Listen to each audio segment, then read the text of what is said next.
우리 하나님 말씀은 이사야 53장 4절에서 6절까지 말씀입니다. 구약성경 1033페이지입니다. 우리 짧은 성경이니까 우리 한 목소리로 같이 읽도록 하겠습니다.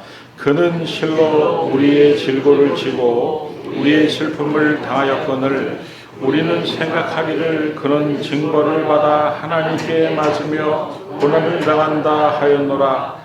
그가 찔림은 우리의 허물 때문이요 그가 상함은 우리의 죄악 때문이라. 그가 징계를 받음으로 우리는 평화를 누리고 그가 채찍에 맞음으로 우리는 나음을 받았도다. 우리는 다 양 같아서 그를 행하여 각기 제 길로 갔거늘 여호와께서는 우리 모두의 죄악을 그에게 담당시키셨도다. 아멘. 할렐루야. 아멘.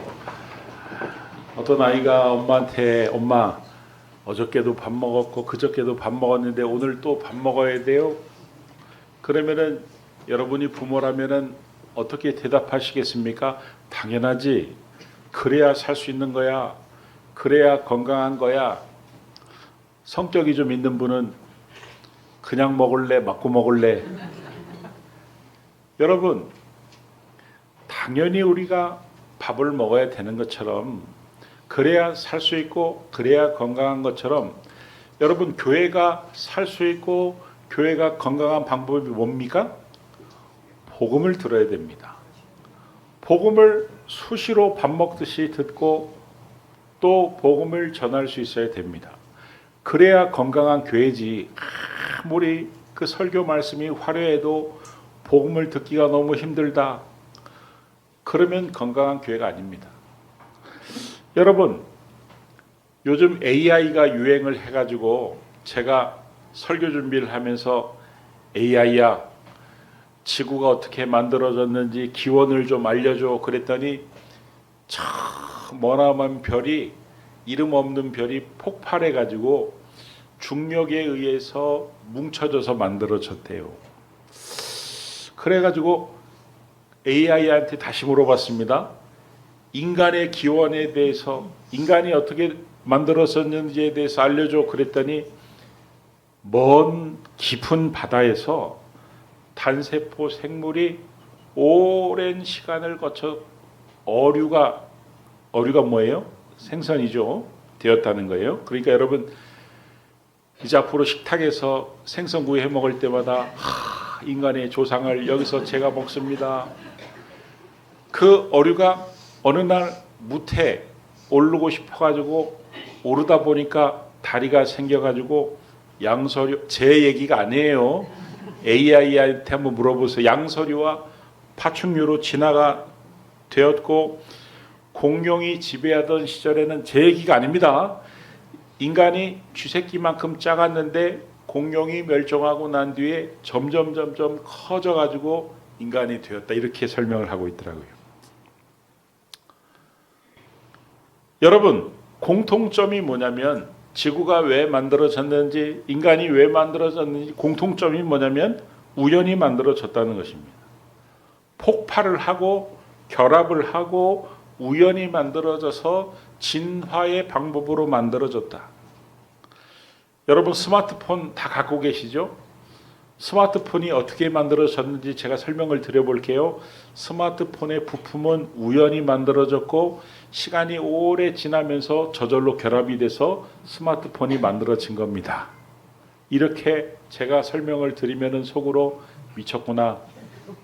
근데 여러분 인간의 이 몸은요, 인간의 육체는 스마트폰보다 훨씬 더 많은 세포로 만들어졌고 훨씬 더 정교합니다.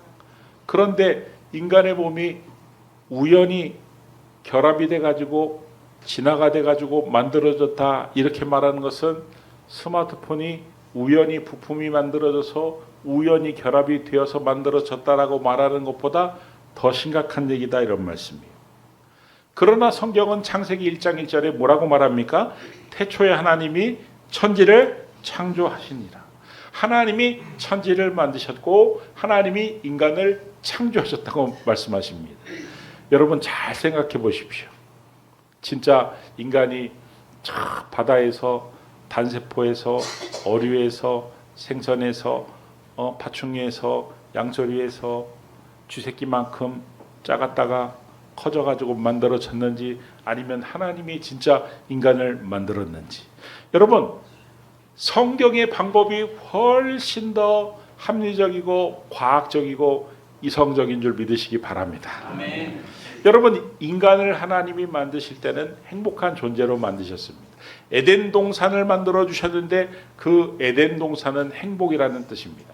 에덴 동산에는 부족한 것이 없었고 하나님과 항상 함께했고 수고도 없었고 죽음도 없는 그야말로 행복한 곳이었습니다. 그런데 인간이 에덴 동산에서 쫓겨나죠. 왜 쫓겨납니까? 죄를 지었기 때문입니다. 에덴 동산에서 쫓겨난 이후에 인간에게 찾아온 게 뭡니까? 죽음입니다. 그래서 사람은 한번 태어나면 누구나 다 죽게 되어 있습니다. 그러니까 오늘날 인간의 불행의 근원이 뭐냐? 그러면 죄와 죽음이다 말씀을 드릴 수가 있습니다. 그래서 이 죄의 문제, 죽음의 문제를 해결하기 전에는 인간이 행복할 수가 없다 이런 말씀이에요. 우리는 착각합니다. 돈이 많으면 행복할 것이다. 지금보다 건강하면 행복할 것이다. 지금보다 지위가 높아지고 명예를 얻으면 행복할 것이다. 여러분 돈이 정말 많으면 행복할까요? 그러면 정말 이 세상에 돈 많은 사람들은 다 행복한 사람들일까요? 여러분 어렸을 때 건강했을 때 정말 행복했습니까? 지위가 높아지면 행복한 사람일까요? 그런데 왜 돈 많고 지위가 많은 사람들이 인생을 비관하며 많이 자살을 하는 걸까요? 여러분 인간은 한번 태어나면 반드시 죽게 되어 있습니다. 죽으면 그걸로 끝이 아닙니다. 죄를 지은 인간에게 심판이 기다리고 있습니다. 히브리서 9장 27절 말씀을 보면 우리 같이 한번 읽어보겠습니다. 한번 죽는 것은 사람에게 정해진 것이요 그 후에는 심판이 있으리니 죽음으로 끝나는 것이 아니라 죽음 이후에는 심판이 있다는 거예요. 여기서 말하는 심판은 지옥과 천국으로 나뉘는 심판입니다.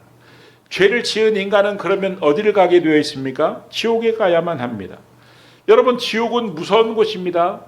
지옥을 한마디로 불지옥 이렇게 표현을 하는데 인간이 당할 수 있는 고통 가운데 가장 큰 고통이 화상입니다. 출산의 고통은 팔이에요.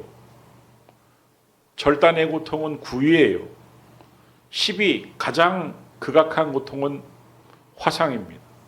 저는 화상을 막 입은 환자와 하루를 꼬박같이 같은 병실에 서 있었는데 그가 밤새도록 끙끙거리고 앓는 소리 때문에 잠을 못 잤습니다. 얼마나 화상의 고통이 심한지. 그 고통이 영원한 곳이 지옥입니다. 문제는 인간은 누구나 다 죄인이라는 사실입니다. 문제는 인간은 언젠가 죽을 수밖에 없는 사실이란 죽어서 심판을 받아가 지옥에 갈 수밖에 없는 존재입니다. 우리 가운데 어떤 분들은 남들보다 착하고 바르게 산다고 자기는 죄인이 아니라고 생각할 수도 있습니다. 나름 도덕적이고 바르고 번듯하게 살았던 분은 자기는 죄인이 아니라고 착각하실 수도 있습니다. 여러분 독일의 아돌프 히틀러라는 사람은 우리가 알고 있는 것과 사뭇 다른 사람입니다. 그의 사생활은 거의 청교도 수준이었다고 합니다. 술도 마시지 않고 담배도 피지 않고 바람기도 전혀 없고 일평생 에바 브라운이라는 한 여자에게만 충실했다고 합니다. 만약에 이 히틀러가 나는 다른 사람보다 사생활이 깨끗하니까 나는 죄인이 아니다라고 주장하면은 사실입니까?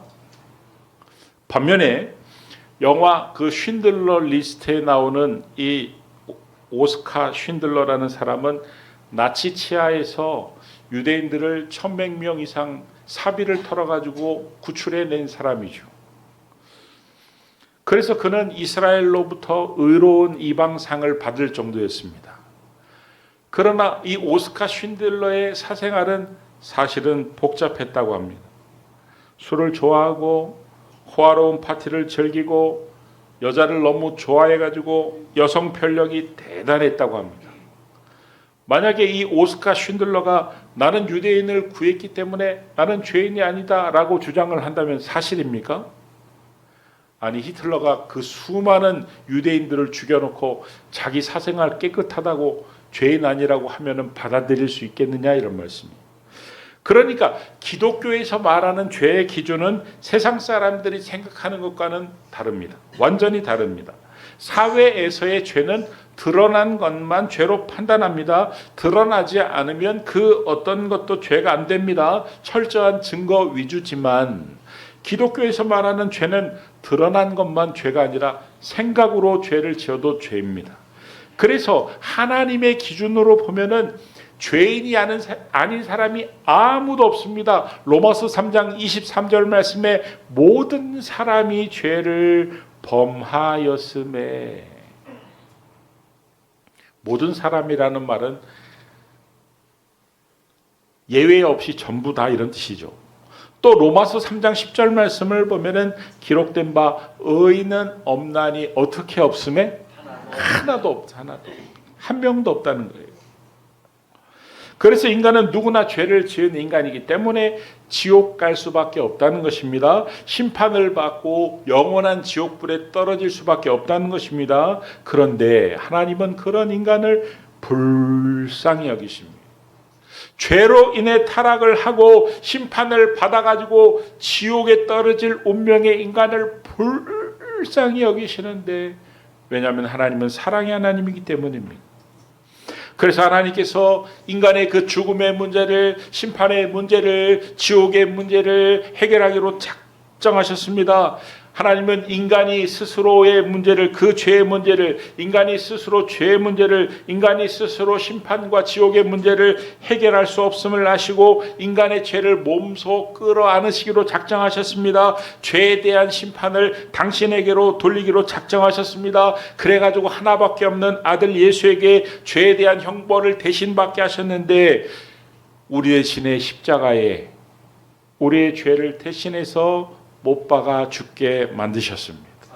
요한일서 4장 9절에서 10절 말씀을 보면은 그 사실이 자세히 나옵니다. 우리 같이 한번 읽어보겠습니다. 하나님의 사랑이 우리에게 이렇게 나타난 바 되었으니 하나님이 자기의 독생자를 세상에 보내심은 그로 말미암아 우리를 살리려 하심이라. 사랑은 여기 있으니 우리가 하나님을 사랑한 것이 아니요 하나님이 우리를 사랑하사 우리 죄를 속하기 위하여 화목제물로 그 아들을 보내셨습니다. 오늘 본문에 나와 있는 이 이사야서의 이사야 선지자도 십자가에서 우리의 죄를 해결하는 그리스도를 소개하고 있습니다. 이사야서 53장 4절에서 5절 말씀을 보면은 그가 등장합니다. 그가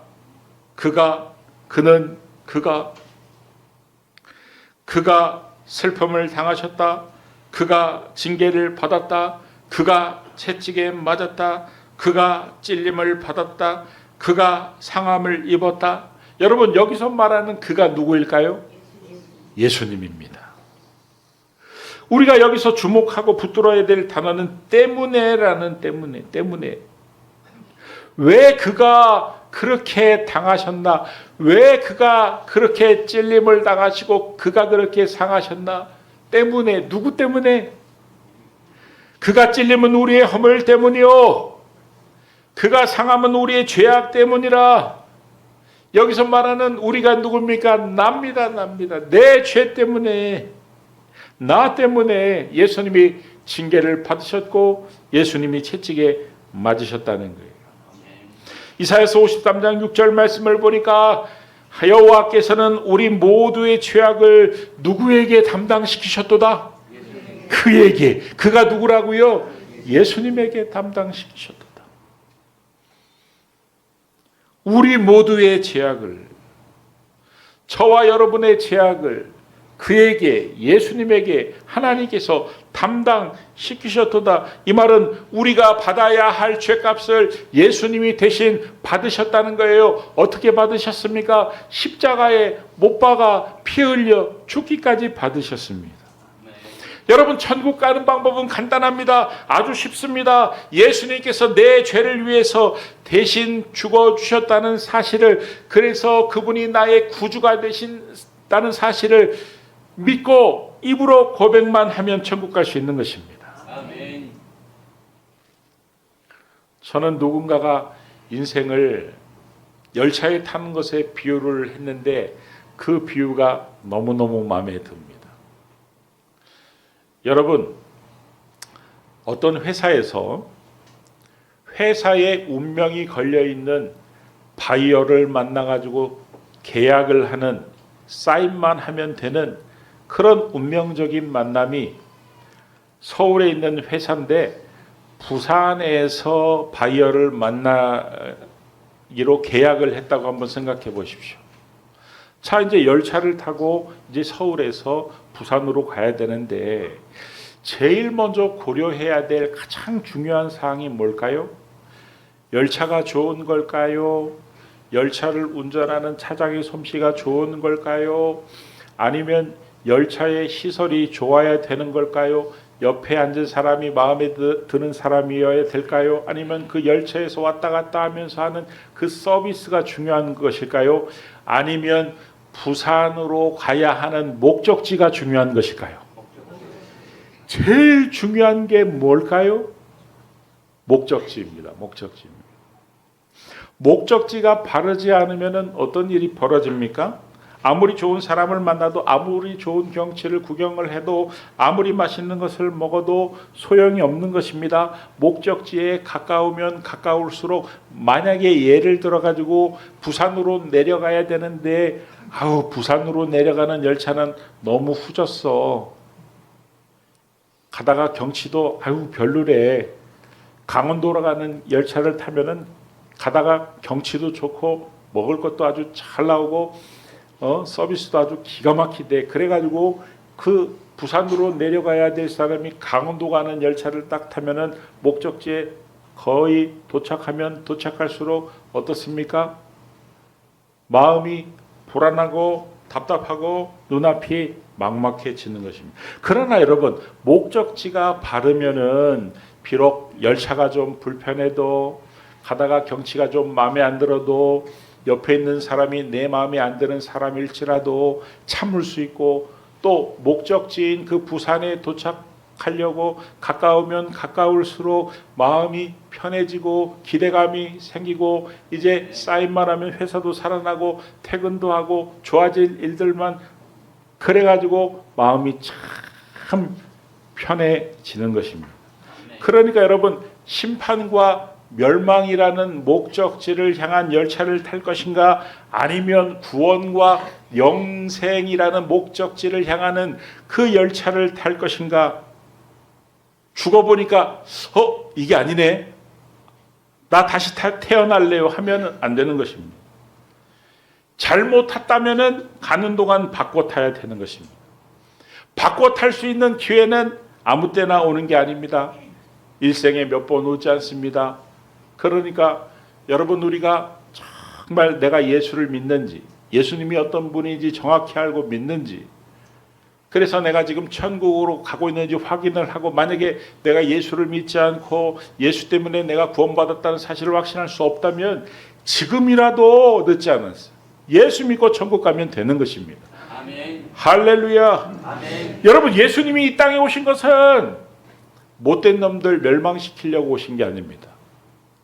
예수님이 이 땅에 오신 것은요, 어떻게든 한 사람이라도 회개시켜가지고 구원시키려고 천국 가는 열차에 태우려고 이 땅에 오신 것입니다. 아멘. 베드로서 3장 9절 말씀에 밑줄 친 부분을 보니까 오직 주께서는 아무도 멸망하지 않고 다 회개하기에 이르기를 원하시느니라. 아멘. 주님께서는요, 한 사람이라도 지옥 가는 열차를 타면은 끄집어 내려가지고 너 안 돼, 천국 가야 돼, 천국 가는 열차에 태우게 회개해가지고 천국 가는 열차에 태우게 하는 것이 주님의 본심이고 주님의 간절한 마음인 줄 믿으시기 바랍니다. 아멘. 여러분, C.S. 루이스라는 사람 아십니까? C.S. 루이스는 우리에게 나니아 연대기라는 영화 혹시 아시는 분 계실 겁니다. 나니아 연대기의 저자로 유명한 사람이었지만 사실 이 C.S. 루이스라는 사람은요, 아주 기독교에 대해서 냉소적이고 아주 기독교를 막 비난하고 거부했던 그런 사람이었습니다. C.S. 루이스가 기독교에 대해서 그렇게 비난하고 거부했던 이유는 어릴 때 엄마가 암에 걸렸는데 암에 걸려 죽어가는데 안타까운 마음으로 교회 가가지고 아무리 기도해도 하나님이 자기의 기도를 들어주지 않고 엄마를 데려가셔가지고 그 원망이 쌓였기 때문입니다. 하나님이 과연 살아계시면 어떻게 나의 기도를 이렇게 간절한 기도를 듣지 않으실까? 그리고 청년 때 제1차 세계대전에 참전을 했는데 옆에서 동료들이 참혹하게 죽어가는 모습을 보고 하나님이 살아계시면 어떻게 이렇게 세상이 참혹할 수가 있는가? 게다가 그는 배운 게 너무 많은 명철한 똑똑한 두뇌를 가진 사람이었습니다.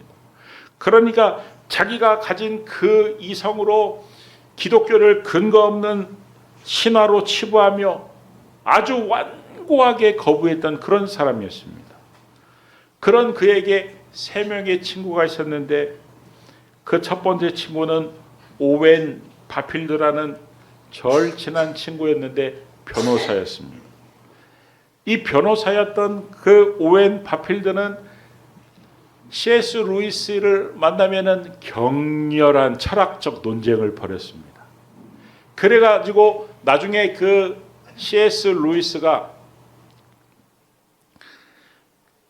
하나님이 없다라고 확신을 하고 있었는데 그 확신이 하나님이 없다라는 확신은 논리적인 결과가 아니라 개인적인 편견일 수도 있다라는 그런 사실, 그런 상태로 만들어줍니다. 그렇게 친구와 한참을 논쟁을 벌이다 보니까 생각이 바뀌었다 이러면서 하나님 없다! 이거에서 하나님이 없다라고 생각한 것은 내 개인적인 착각일 수도 있다. 이렇게 마음이 바뀌었다 이런 말씀. 자, 두 번째 친구는 J.R.R. 톨킨이라는 사람인데 우리도 아는 사람입니다. 왜냐하면 반지의 제왕을 저자이기 때문입니다.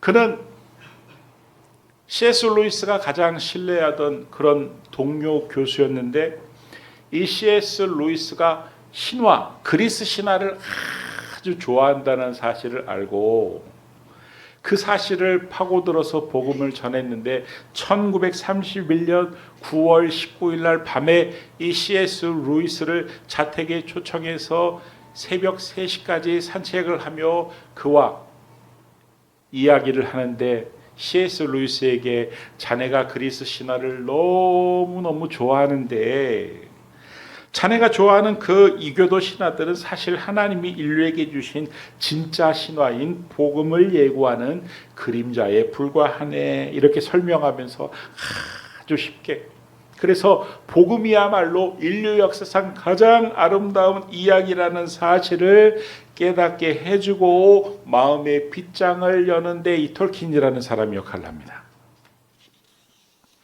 그리고 마지막 세 번째 친구인 휴고 다이슨이라는 친구는 C.S. 루이스에게 복음이란 지식이 아니라 삶이라는 것을, 복음이란 이 삶에서 기쁨이 넘쳐나는 것이라는 것을, 아니 자기가 봐도 자기 친구인 휴고 다이슨은 행복할 게 하나도 없는데 인간적인 조건으로 보면 불행한 사람인데, 울고 있어야 될 사람인데, 소리를 쳐야 될 사람인데, 악을 써야 될 사람인데, 화를 내야 될 사람인데, 자기를 만나면은 얼굴빛이 환하고 기쁨이 넘치고, 뭐 복음이라고 말할 필요가 없어요. 그냥 그 얼굴 표정에서 그 삶 속에서 복음이 행동으로 삶으로 느껴질 수 있도록 보여준 그야말로 복음의 핵심인 기쁨을 삶으로 보여준 그런 사람이었습니다. 그래가지고 나중에 이 C.S. 루이스가 자기 세 친구의 협공이 자기의 방어선을 무너지게 만들었다, 이렇게 회고를 할 정도였습니다. 저는 2026년도 우리 성도님들과 교회의 외적인 행사는 하지 않겠다. 그냥 영적인 일에 집중하겠다. 교회 외적인 행사는 우리 청소하는 거하고 김장하는 거 외에는 안 하겠다. 영적인 일에는 집중하겠다. 그래서 작정밤 기도에 집중하고 우리 전도에 집중하겠다. 그래서 저는 올해 7월 12일을 전도 축제 날로 정했습니다. 여러분, 불신 가족들,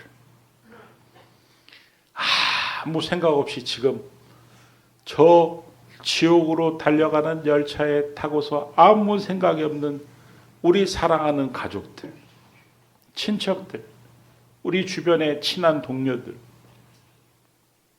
우리 예수님은 한 사람이라도 멸망당하지 않게 하기 위해서 당신이 이 땅에 오셔가지고 십자가에 못 박아 피 흘려 죽기까지 하셨는데, 우리는 그 열차에서 끄집어 내려서 천국 가는 열차로 태워야 되지 않겠습니까?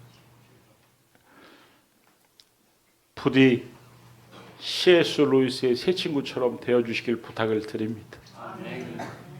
지적인 사람에게 지적으로 설득해 주시고, 어떤 뭔가를 좋아하는 사람에게는 그 좋아하는 것으로 다가가 설득해 주시고, 여러분의 삶의 얼굴로, 표정으로 기쁨을 보여주심으로 설득해 주시고, 여러분, 나중에 이 C.S. 루이스가 어떤 사람이 되는지 아세요?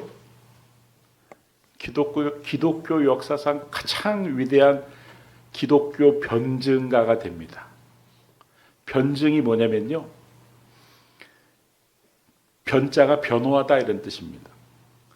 세상의 기독교에 대해서 막 그거 가짜야, 신화야 막 공격하는 사람들에게 변호를 하는, 자기가 옛날에 다 해봤잖아요. 변호를 하는, 자기가 굉장히 똑똑하잖아요. 증은 뭐냐면 증명을 하는 이런 뜻이거든요. 변증, 변호하고 증명하다.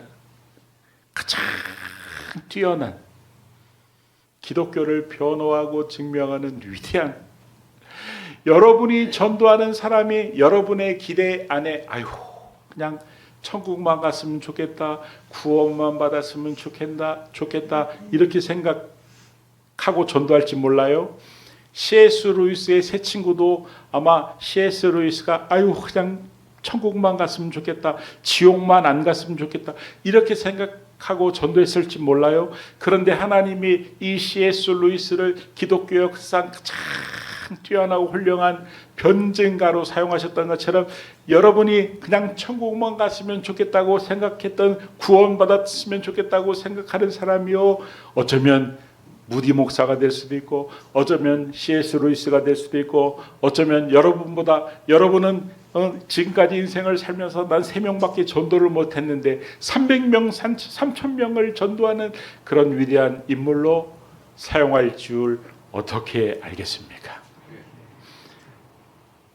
그러므로 7월 12일까지 우리 전도 대상자가 생기길 위해서 기도하고, 전도 대상자를 위해서 기도하고, 혼자 전도하지 말고 합력해서 우리 교회와 또 우리 성도들과 교부와 합력해서 전도하고, 그래서 살아서 함께 복음의 기쁨을 맛보고 죽어서는 함께 천국 갈 수 있는 그런 일이 일어나는 2026년도가 될 수 있게 되기를 그리스도 예수 이름으로 축원합니다. 아멘. 기도하겠습니다. 하나님, 2026년도에는 복음으로 무장하며 복음을 전하며 저 지옥으로 멸망하여 가는 인생 열차를 타고 있는 이들을 끌어내려 하나님 기뻐하시고 원하시는 천국 열차, 구원과 영생의 열차로 그야말로 옮겨 타게 할 수 있는 귀하고 복된 한 해가 될 수 있도록